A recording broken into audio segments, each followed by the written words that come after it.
ada misalnya rapat-rapat koordinasi, rapat pertanggungjawaban misalnya yang diwakilkan misalnya kepada orang-orang lain, yang sempat juga kita lihat yang sempat diusir dari ruang rapat itu kan menandakan bahwa harmonisasi itu tidak terwujud. Kenapa tidak terwujud harmonisasi? Faktor yang sangat mempengaruhi itulah komunikasi. Assalamualaikum warahmatullahi wabarakatuh. Kembali lagi di podcast Habasuluh. Untuk episode kali ini ya, kita sudah kedatangan satu orang narasumber yang cukup luar biasa. Hari ini sudah berhadir Dr. Hamdani M. Syam MA. Selamat datang Pak, apa kabar? Ya, alhamdulillah sehat. Oke, nah jadi Pak Hamdani ini beliau adalah dosen komunikasi dan beliau juga Ketua Umum Ikatan Sarjana Komunikasi Indonesia Aceh, Pak yang baru saja terpilih untuk kedua kalinya menjadi Ketua ISKI Aceh. Iya, ketua ya, betul. Iya. Bukan ketua umum tapi ketua ISKI Aceh. Oke. Nah, jadi hari ini kita akan berbincang seputar komunikasi dan juga fungsi atau peran ya komunikasi itu sendiri, para sarjana komunikasi itu sendiri bagi pembangunan Aceh.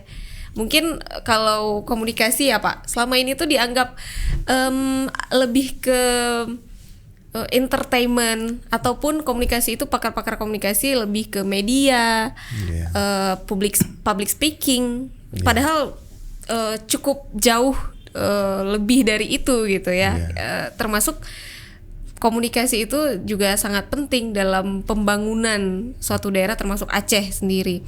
Oke, jadi menurut Pak Ham sendiri nih bagaimana peran pentingnya komunikasi dalam pembangunan Aceh? Ya, terima kasih kepada tim Habasuluh ya. Yang telah diundang secara dadakan juga ini ya. Ini merupakan perdana ya ucapan kami dari Ikatan Sarjana Komunikasi. Terima kasih banyak telah diundang. Tadi kan ditanyakan di mana sih peran dari komunikasi ya. Memang tadi kan udah disebutkan bahwa kadang orang itu memikirkan komunikasi itu hanya sebatas wartawan, hiburan kan. Padahal komunikasi itu kan bisa masuk di segala dimensi ya, di segala sektor. Di mana kita ada, di mana di manusia itu ada, disitulah wujudnya sebuah komunikasi. Jadi kalau ditanyakan di mana perannya komunikasi dalam pembangunan dan kehidupan kita masyarakat ini, memang sangat berperan. Dikarenakan di komunikasi itu kan dapat menimbulkan sebuah motivasi kan, dapat menimbulkan kepercayaan, dapat menimbulkan semangat kerja kalau misalnya di instansi pemerintah. Misalnya kalau bagaimana di instansi pemerintah itu suasana komunikasi itu tidak hidup, tentu itu akan menjadi satu permasalahan juga yang ada di instansi pemerintah itu. Kalau misalnya komunikasi itu tidak berlangsung dengan baik di instansi itu. Begitu juga kalau misalnya kita buka lagi kepada hal-hal yang lebih besar, misalnya dalam konteks dalam pemerintah itu kan perlu koordinasi dan komunikasi yang bagus. Kalau misalnya ini tidak jalan juga, apa yang diinginkan itu ya tidak bisa jalan dengan baik ya.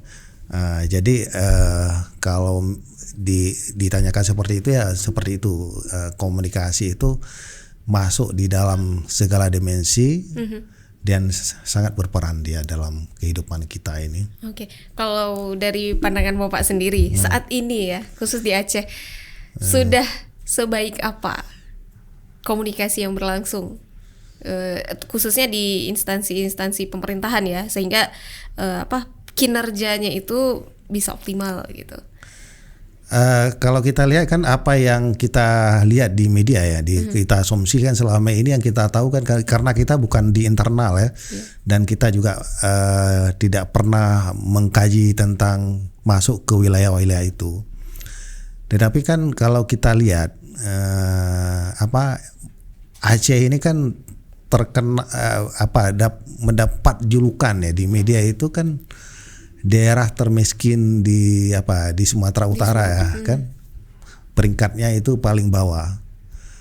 Itu bisa kita kaitkan salah satu unsur yang mempengaruhi itu kan, variabel yang bisa mempengaruhi faktor kemiskinan itu ya faktor komunikasi tadi, di mana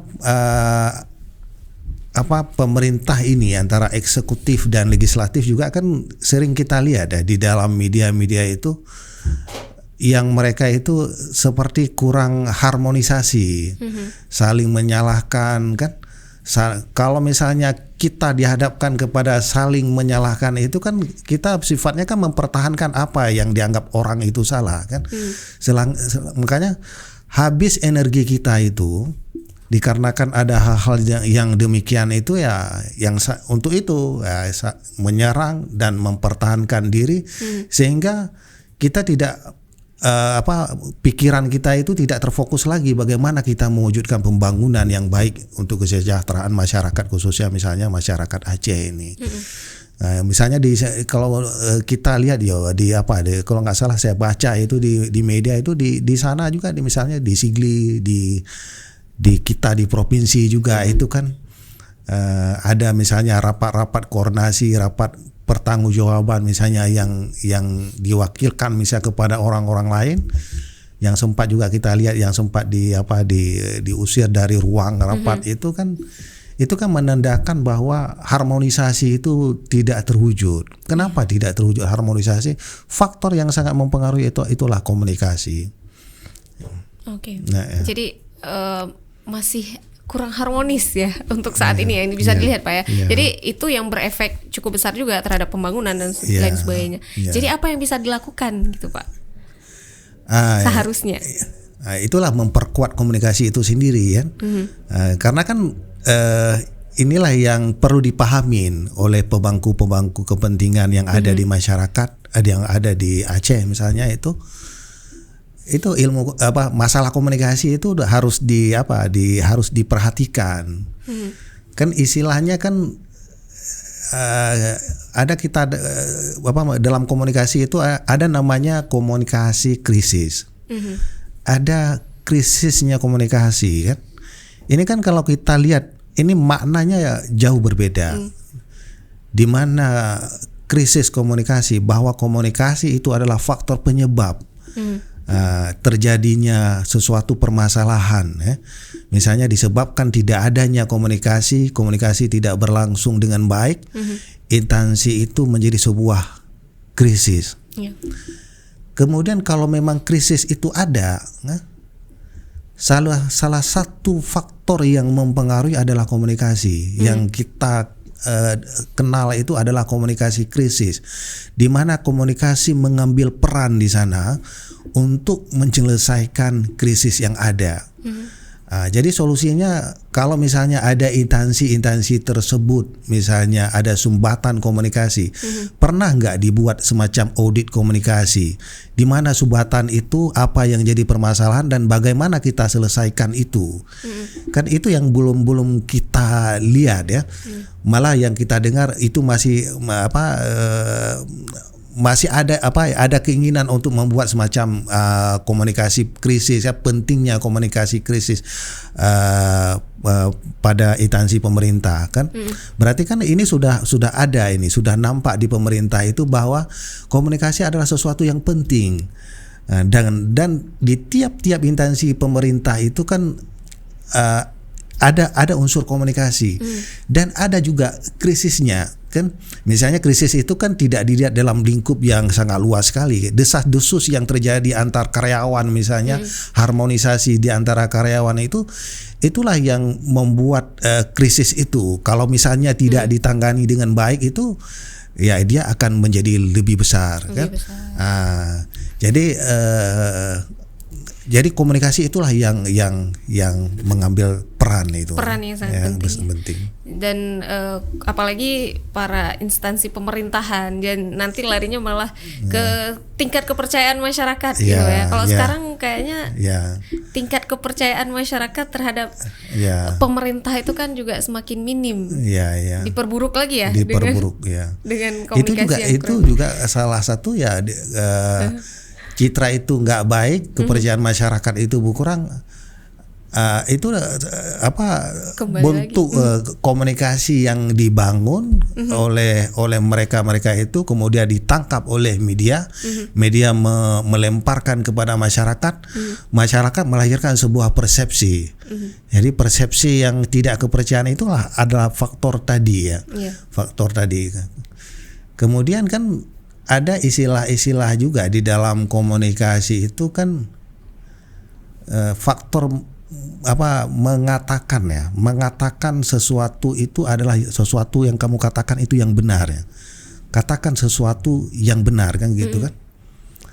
Tetapi kan tidak semua yang benar itu harus dikatakan. Kan itu dalam satu prinsip. Misalnya di era kita keterbukaan informasi publik kan, ada kan informasi kita terbuka informasi, tapi ada informasi yang dikecualikan. Tidak seharusnya disampaikan. Tidak seharusnya tersampaikan. Tapi kalau itu dipertontonkan dan itu didapatkan oleh media, karena media kan suka yang cari-cari hal-hal yang demikian ya.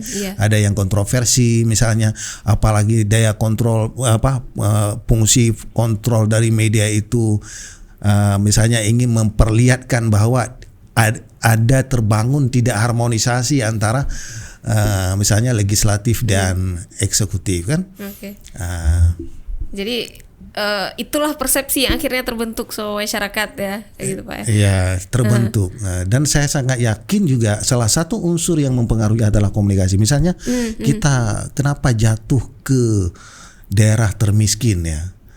Kita uangnya banyak dari misalnya banyak triliun yang kita dapatkan, tapi kita mendapat julukan ya. Julukan daerah termiskin. Termiskin. Itu juga unsur komunikasi sangat mengambil peran di situ. Akibat koordinasi yang barangkali itu tidak jalan di setiap instansi itu antara instansi pemerintah yang ada misalnya antar instansi atau instansi dengan pihak yang lebih tinggi di atas itu. Oke, jadi kalau misalnya kira-kira yang membutuhkan komunikasi yang cukup baik ya, itu sektor apa yang akan sangat terpengaruh di dalam masyarakat tuh Pak? Semua sektor, karena semua sektor itu komunikasi semua sektor itu otomatis mengambil peran ya. Jangankan kita bilang di faktor instansi pemerintah yang orang yang beragam di situ dengan banyak orang di situ, misalnya di tingkat keluarga kita misalnya. Kalau misalnya komunikasi tidak jalan misalnya antara suami dengan istri dengan orang tua dengan anak itu kan disebutkan dengan krisis komunikasi yang ada di dalam keluarga itu. Misalnya kalau itu berlaku di dalam keluarga itu, bisa dilihat itu bagaimana misalnya dampak daripada kurangnya komunikasi misalnya orang tua terhadap anak misalnya, bagaimana dampaknya kurangnya komunikasi antara istri dengan suami itu pasti ada sesuatu yang tidak baik akan terjadi kepada keluarga yang demikian kan. Apalagi misalnya dalam instansi yang lebih besar itu kan. Tentu komunikasi itu ya sangat berpengaruh. Kalau ditanyakan di mana itu ya, semua sektor itu komunikasi itu adalah salah satu unsur ya yang harus diperhatikan oleh setiap stakeholder kalau misalnya ingin mencapai satu tujuan yang baik daripada organisasi itu. Oke. Dari yang dapat dilihat saat ini juga nih dari pandangan Bapak, sekrisis apa komunikasi di Aceh saat ini? Di para legislatif dan juga eksekutif. Kalau ditanya sekrisis apa itu sulit juga kita menjawabnya. Kan? Perlu sebuah penelitian yang ada sebuah indikator dia kan, misalnya sangat krisis, cukup krisis kan. Tapi kita lihat apa yang kita baca ya. Kita baca kemudian dipertontonkan itu kan. Itu sesuatu yang tidak baik sebenarnya. Tidak terjadi harmonisasi. Kan harmonisasi akan melahirkan sebuah output kinerja yang baik.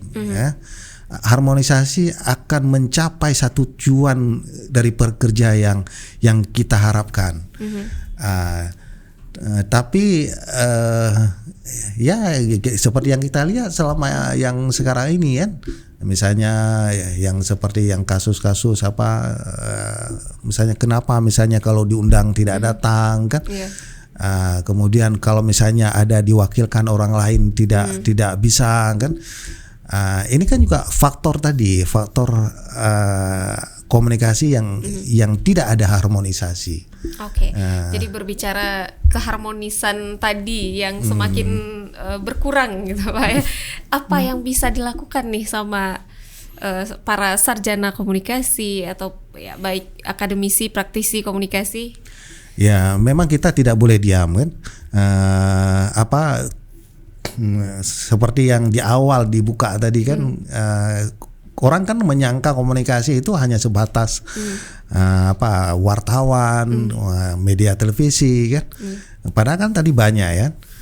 Ini mencoba kita meyakinkan itu bahwa komunikasi harus salah satu unsur yang harus diperhatikan. Salah satu dengan apa misalnya dengan kita melakukan seminar mungkin yang pada tanggal 27 September misalnya 2023 ini kita juga akan melaksanakan misalnya komunikasi buruk, ekonomi terpuruk, dan bagaimana strategi komunikasi dalam menunjang pembangunan di Aceh. Walaupun dia bukan variabel utama, tapi salah satu variabel komunikasi itu salah satu yang tidak bisa dipisahkan antara pembangunan dan komunikasi ini kan. Kemudian kita ya juga yang pada periode tahun 2023 ini ISKI kita kan baru dilantik ini. Kemudian kita akan melakukan rapat kerja ya, bagaimana nanti kita kumpul sarjana komunikasi. Kemudian apa harapannya ya yang bisa kita lakukan dengan ada permasalahan-permasalahan yang ada di Aceh sepertinya miskomunikasi, krisisnya komunikasi, bagaimana komunikasi itu bisa digunakan untuk menjadi solusi, memperbaiki kesalahan-kesalahan yang ada itu.